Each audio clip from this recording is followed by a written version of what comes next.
This is Frontier opening bell for Friday, the 11th of February. I am Bosun Omofaye. Thank you, everyone, for coming through on the show today. Checking the markets for Thursday.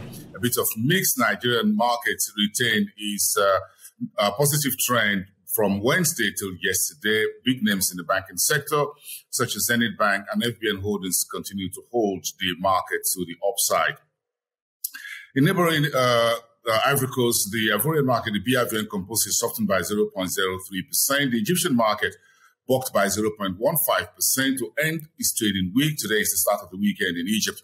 The Nairobi Bourse went up by 30 basis points. That's on the all-share index, while the JSE finished slightly soft by 14 basis points at 76,585. And that summarizes the main exchanges for you that we cover here. Just a sample of other exchanges on the continent. Let's get moving to East Africa, where Kenya's central bank has opened discussions on the digital currency that the country is looking to adopt its own, just as Nigeria has just flagged off on the continent with e-Naira just about a few months ago.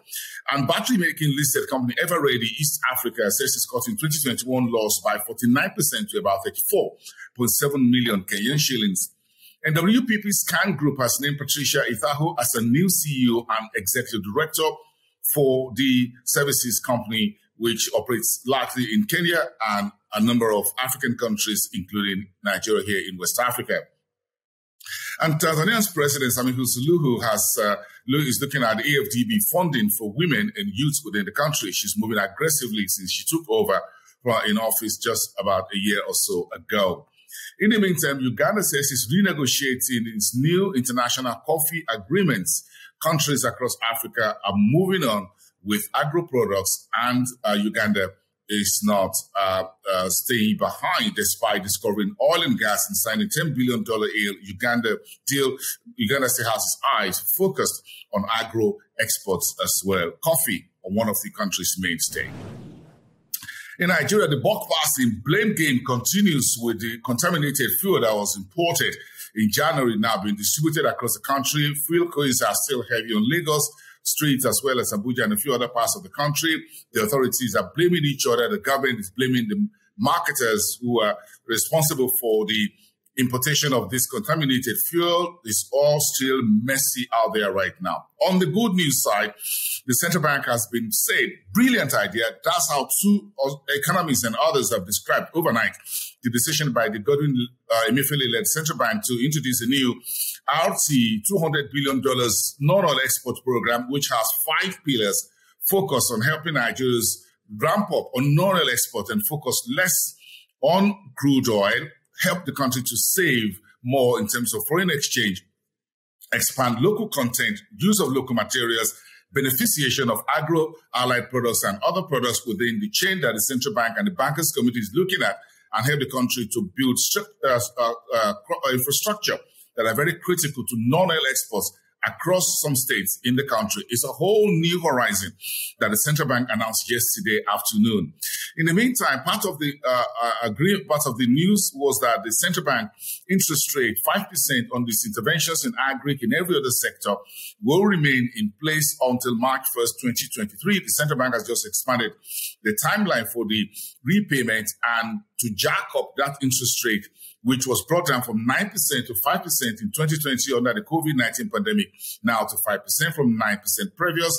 The extension is now being given again till March the 1st of last year.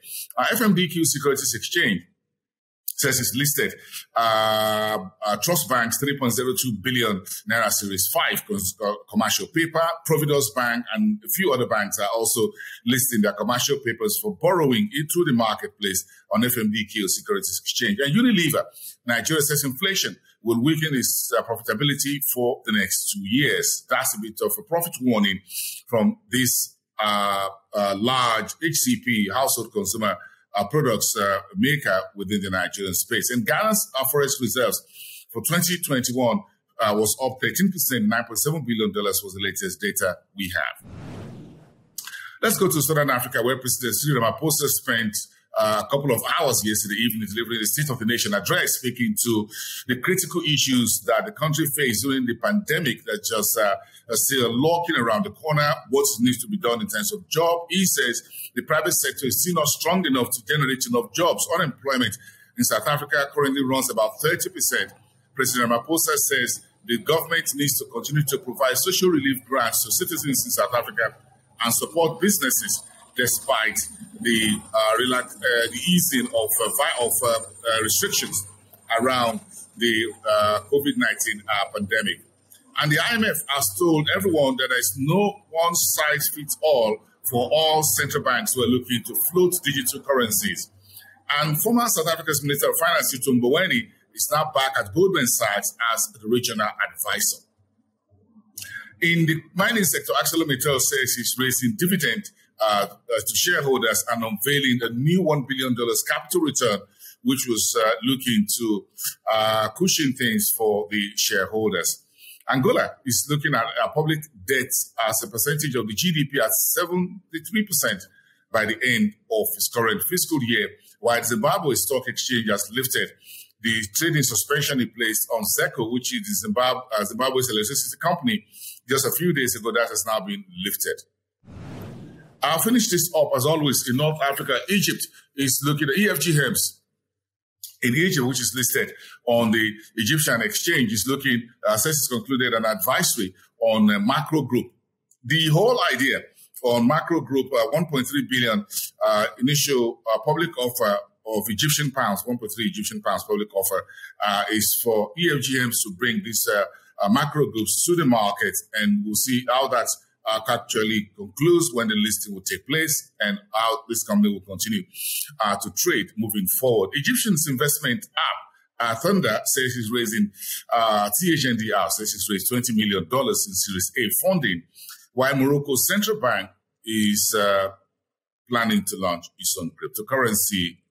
Kenya is moving in the same direction, and a few other countries. And IMF is conducting a virtual staff mission to Tunisia next week, February the 14th to the 22nd. The IMF is warming up with Tunisian authorities under President Said. And Afreximbank this week, one of the biggest news this week, to sum it up, is that $10 billion adjustment fund, which the Afreximbank has put $1 billion already on the table to support the new intra-Africa trade with the AFCFTA headquartered in Accra, Ghana. And that's the summary for today's Frontier Opening Bell. Enjoy your weekend, everyone, but remember to go on our website, www.frontierafricareports.com. Go on our YouTube as well. You can subscribe. It's free to all our shows. And then you can connect us and follow us, like and share our videos and our stories on social media, on Instagram, on Facebook, on Twitter, as well as LinkedIn. I'll see you again next time. Bye for now.